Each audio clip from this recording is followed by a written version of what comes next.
Well, Duncan Hospital's a remarkable place. It's a wee Scottish oasis amongst the poverty and hardship on the border between Nepal and northern India.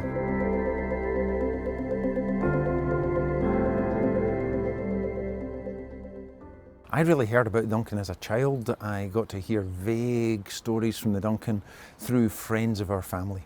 My mother had graduated as a doctor, and two of her friends or classmates had decided to go overseas, essentially in a missionary capacity, and they were allocated to this Duncan Hospital. And they actually looked after a massive community which we were entirely unaware of.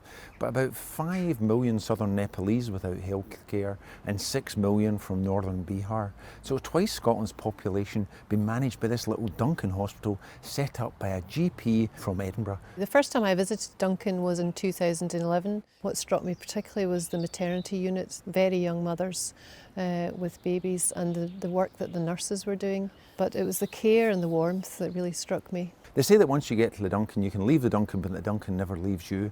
And we would tend to get subscribed to that. It was an experience that changed us all, so I think we all came back determined that we had to share with people how much this had affected us and how important it was that we mobilised interest back here.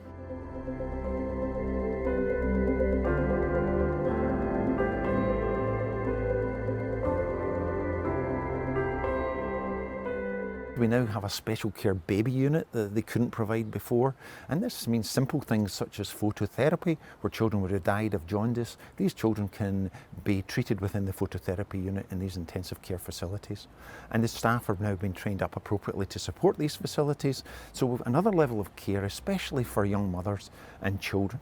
And on the horizon, we would like to redevelop the nursing school. Now, this is a particular challenge, but the Duncan Hospital survives on the fact that they provide training for nurses that are then resident within the hospital and then spend the first number of years attached to the hospital and then have the opportunity to go elsewhere. But the beauty of the internal brace is we've been able to use the royalties as this has become successfully spread out through almost 30 countries to help to support this initiative. So it's given us an opportunity that we wouldn't have had otherwise to support these people and some of their activities on the ground. So they're steering us in explaining where the focus of that care should be. Every penny that is donated goes straight to the hospital, and because we have visited the hospital regularly, we know exactly what's required. There's always a sense that what's the point and it's a drop in the ocean. But I have to say from our own experiences that these individuals are individuals. These children are children, and the differences in terms of their lifespan or their ability to just save a young mother at 14 from probable death and loss of a child, they can contribute to that. And I know there's so many other charities in demand of their time, but if they see some value in that, then the Duncan charity is something that can ensure that their contribution will have a direct and tangible effect on someone's life.